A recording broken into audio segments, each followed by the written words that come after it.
பரிசுத்த நாமத்திற்கு மகிமை உண்டாவதாக. இந்த வேத பாட நிகழ்ச்சிக்கு வந்திருக்கிற உங்கள் யாவரையும் கர்த்தராகிய இயேசுவின் நாமத்தினால வாழ்த்துகிறேன்.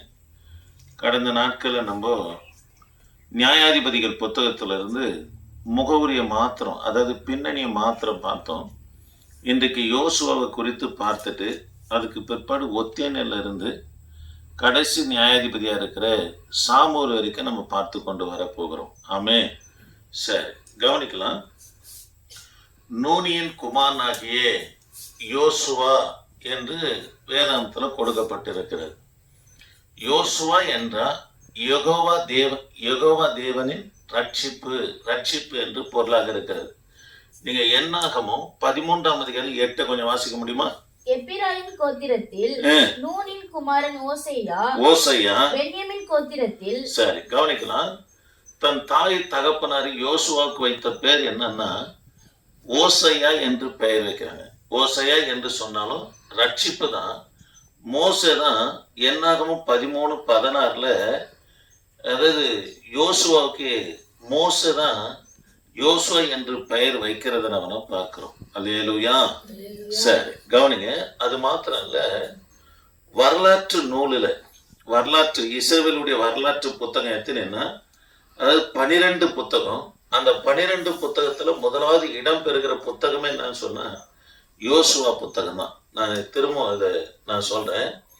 பஞ்சாகமும் 5 புத்தகம் இருக்குது. ஆதியாகமத்திலிருந்து உபாகமம் வரைக்கும் 5 புத்தகம் பஞ்சாகமும். பாருங்க, இஸ்ரவேலின் சரித்திர புத்தகம், வரலாற்று புத்தகம் பார்த்தீங்கன்னா யோசுவா முதற்கொண்டு எஸ்தர் வரைக்கும் வரலாற்று புத்தகம். அப்போ 12 புத்தகம். இந்த 12 புத்தகத்துல இஸ்ரவேலுடைய வரலாற்றுல 12 புத்தகத்துல முதலாவது எந்த புத்தகம் இடம் பெறுது சொல்லுங்க? யோசுவாவின் புத்தகம் இடம் பெறுகிறது. அது மாத்திரமல்ல, இஸ்ரவேலுடைய சரித்திர வரலாற்று புத்தகம். இந்த 12 புத்தகத்தினுடைய நாட்கள் எத்தனை வருஷம்னா 1000 வருஷங்கள். புரியுதுங்களா? செய்யுள் ஞான ஆகமம் 5 புத்தகம். யோபு முதற்கொண்டு பிரசங்கி வரைக்கும் 5 புத்தகம். தீர்க்க தரிசன புத்தகம் பார்த்தீங்கன்னா மொத்தம் 17 புத்தகம். பெரிய தீர்க்க தரிசனம் 5 புத்தகம். ஏசாயா முதற்கொண்டு தானியேல் வரைக்கும் 5 புத்தகம் பெரிய தீர்க்க தரிசனம்.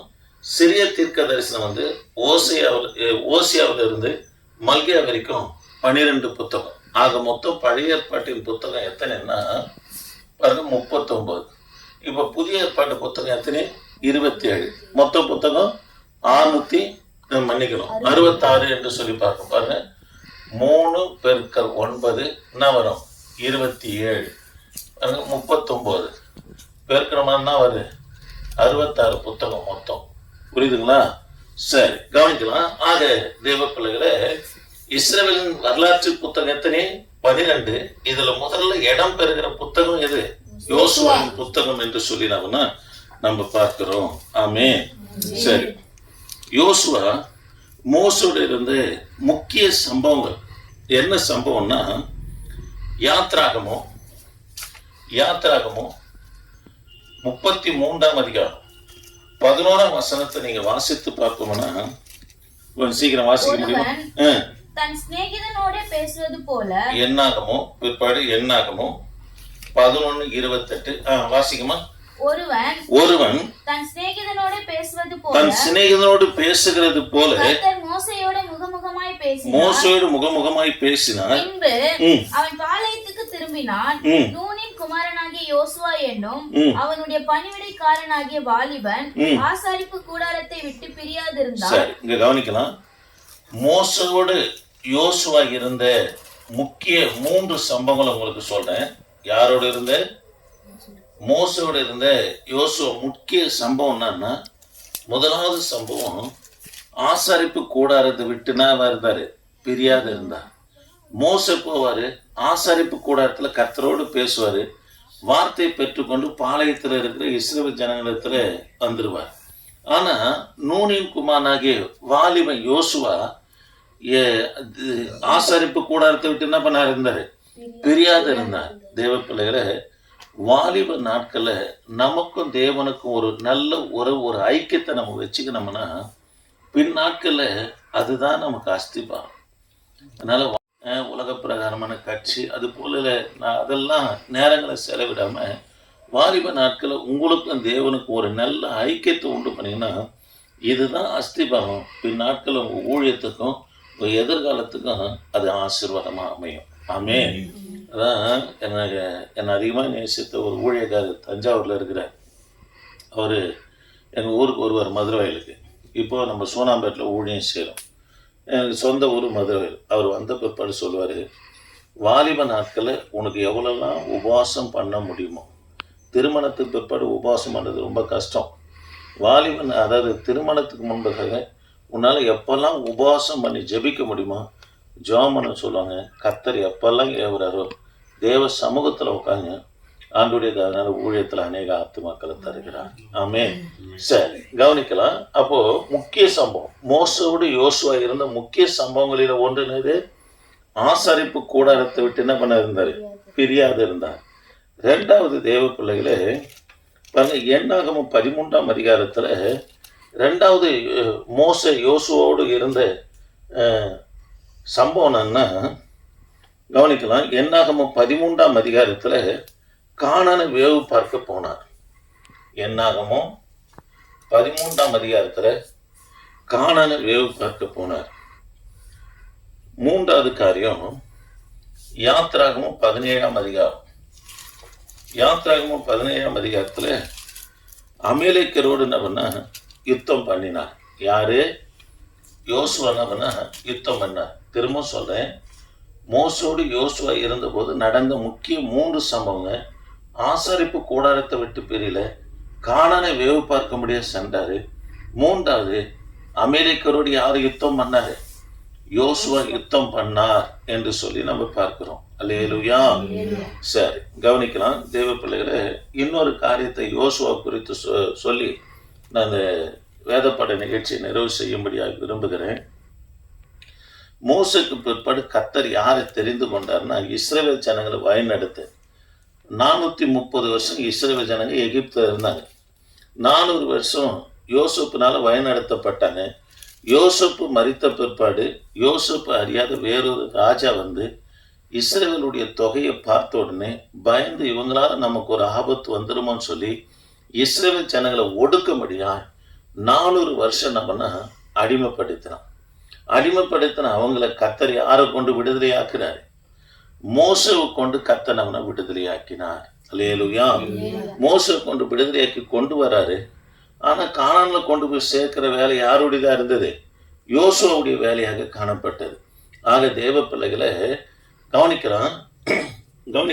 ஆகவே மோசேக்கு பிற்பாடு கர்த்தர் யாரை தெரிந்து கொண்டாரு? யோசுவாவை என்ன பண்ண தெரிந்து கொண்டார். தெரிந்து கொண்டு ஆண்டவர் யோசுவாவுக்கு பயம். ஏன்னா மோசே மூலிமா நடந்த அற்புதங்கள் அடையாளங்கள் கொஞ்சம் நெஞ்சம் கிடையாது. பாருங்க, செங்கடலை கர்த்தர் 2ஆ பிரிக்கிறாரு. இதெல்லாம் ஜனங்க பார்த்தும் கூட பார்வோனுடைய இருதயமாக நடுங்கி போகிற அளவுக்கு அவங்க தெய்வத்தை 10 வாதைகள் அவங்களுக்கு விரோதமாக திரும்புகிற காரியத்தால் மோசே கொண்டு கர்த்தர் செய்கிறாரு. பாருங்க, அப்படி இருந்தும் கூட மோசேக்கு பயப்படுற காரியத்தை இஸ்ரவேல் ஜனங்க என்ன பண்ணா அவ்வளோ பயப்படல. மோசே முறுமுறுத்தாங்க, எதிர்த்தாங்க. மோசேவுக்கு விரோதமாக கல்லுகளை எடுத்தாங்க. ஜனங்க சொல்கிறாங்க, நாங்கள் திரும்ப எகிப்துக்கே நாங்கள் போகிறோம்லாம் சொல்லி மோசே எதிர்த்து பேசினவங்க இருந்தாங்க. அதனால் யோசுவா கொஞ்சம் அச்சம்தான். அதை இந்த ஜனங்க என்ன மதிப்பாங்களா, என்னை ஏற்றுக்கொள்வாங்களா என்ற ஒரு பயம் இருக்கும்போது தான் கர்த்தர் 3 காரியத்தை சொல்கிறாரு. யோசுவாவின் புத்தகம் கவனிக்கலாம். யோசுவாவின் புத்தகம் 1ஆம் அதிகாரம் 6ஆம் வசனம், 7ஆம் வசனம், 9ஆம் வசனம். இதை நீங்கள் வாசித்து பார்ப்பதுன்னா தம்பி அந்த ட்ரெஸ் இடப்படுத்துவார். யோசுவாவே பலம் கொண்டு திடமனதாரு, ஏன் பலம் கொண்டு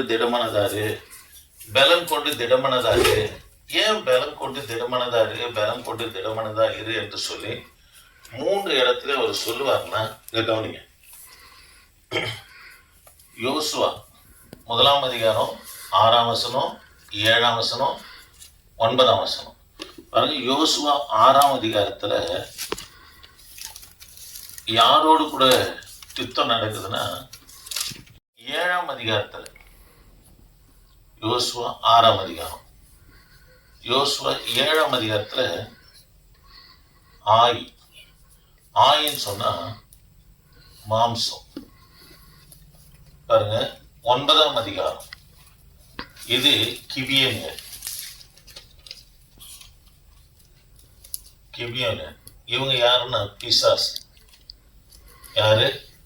பிசாசு. இது மூன்றையும் யோசுவா கிட்ட சொல்றாரு, நீ மேற்கொள்ளுவே, நான் உன்னை திடப்படுத்துவேன் என்று கர்த்தர் அவனை பேசுகிறார். ஆமென். தேவ பிள்ளைகளை கவனிக்கலாம். ஆண்டவர் சொல்றாரு யோசுவா இடத்துல, யோசுவா வேவு பார்க்கும்படியா, கவனிக்கிறீங்களா, எரிகோவை வேவு பார்க்கும்படியா அனுப்புகிறார். வேவு பார்க்கும்படியா அனுப்பும்போது அதை எரிகோ பட்டணத்தில் இருக்கிற ஒன்றையும் நீங்க தொடக்கூடாது, எடுக்கக்கூடாது என்றார். ஏன்னு சொன்னா அது கர்த்தருடைய கணக்குல சேரும். ஆனா ஆகான் என்பவன் என்ன பண்ணா, கர்த்தருடைய கணக்குல இருப்பதை எடுத்துனவனா அவன் ஒழித்து வைத்து கொண்டான். தேவ பிள்ளைகளே, கர்த்தருடைய கணக்குல இருக்கிறத நம்ம தொடவே கூடாது.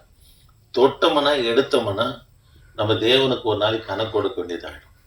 எதெல்லாம் கர்த்தருடைய கணக்குல இருக்குதுன்னா, அதிகாலை நேரம் கர்த்தருடைய கணக்குல இருக்குது. அதிகாலை நேரத்துல நம்ம தூங்கி கழிச்சோம்னா கர்த்தருக்கு கணக்கு கொடுக்க வேண்டியதா இருக்கும்.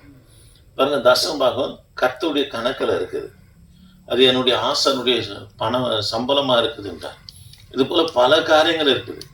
அப்ப கர்த்தருடைய கணக்குல நம்ம என்ன பண்ணக்கூடாது, கை வச்சோம்னா ஆண்டவருக்கு நம்ம கணக்கு கொடுக்கிற பிள்ளைகளா இருப்போம். இதைதான் சொல்றாரு, நீ எரிகோ வேவு பார்க்க போகும்போது அதுல இருந்து ஒன்றை என்ன பண்ணாத, தொடாது, எடுக்காதுன்னு சொன்னார். காரணம் என்னன்னா அது கர்த்தருடைய கணக்குல சேரும். கர்த்தருடைய கணக்குல சேர்ந்ததை யாரு எடுத்தார்னா, கவனிக்கலாம், இந்த ஆகான் என்பவனா எடுத்தான். அல்லேலூயா. சரி, கவனிக்கலாம், எரிகோ பட்டணத்தை ஜெயித்தார். பாருங்க, ஆயி பட்டணம் மாம்சத்தை அவர் என்ன பண்ண ஜெயிக்க முடியல. சிலர் பார்த்தீங்கன்னா உலகத்தை ஜெயிச்சிடலாங்க, தான் சொந்த மாம்சத்தை ஜெயிக்கிறது ரொம்ப கடினம். மாம்சத்தில் உண்டாகிற ஆசை இச்சைகள், பாருங்க, சிந்தனையில் உண்டாகிற கேடான காரியங்கள், இவைகளெல்லாம் ஜெயிப்பதற்கு லேசான காரியம் இல்லை. அது கர்த்தர் கிருபை கொடுத்தாதான் நம்ம ஜெயிக்க முடியும். ஆவினால மாம்சத்தின் கிரிகள் அழிப்பீர்கள் என்று வேதம் சொல்லுது. அதனால நம்ம எதில் இருக்கணும், ஆவியில இருந்தால் தான் அதை என்ன பண்ண முடியும், அழிக்க முடியும். கவனிக்கலாம், இவர் ஏன் ஆழி பட்டணத்தோடு தோற்று போனாரு, ஏன் மாம்சத்துல அவர் தோற்று போனார்னா, யோசுவா சொல்றது புரியுதுங்களா? 6ஆம் அதிகாரம், எரிகோ உலகத்தை ஜெயிச்சிட்டார். கர்த்தர் சொன்னபடி சுற்றி வந்தாரு, ஜெயிச்சிட்டாரு. ஆழி பட்டணம் மாம்சத்தை ஜெயிக்க முடியல. ஏன் ஜெயிக்க முடியலன்னா, ஆழி பட்டணத்தை வேவு பார்க்க போறாங்க. கவனிக்கலாம், 2000-3000 பேர் இருந்தா ஆழி பட்டணத்தை மேற்கொள்ளலாம்னு சொல்றாங்க. ஆனா யோசுவா மாம்சத்துல முடிவு எடுக்கிறாரு, வெறும் 300 பேர் இருந்தா நான் என்ன பண்ணுவேன், ஆழி பட்டணத்தை அடிப்பேன்னு சொல்லி 300 பேர்கள் மாத்திரம் இருந்தான்னு சொல்றாரு. இது கர்த்தர் சொல்ல, இது இவருடைய முடிவு. மாம்சத்துல எப்பவுமே நம்ம உடனே முடிவு எடுக்கவே கூடாது.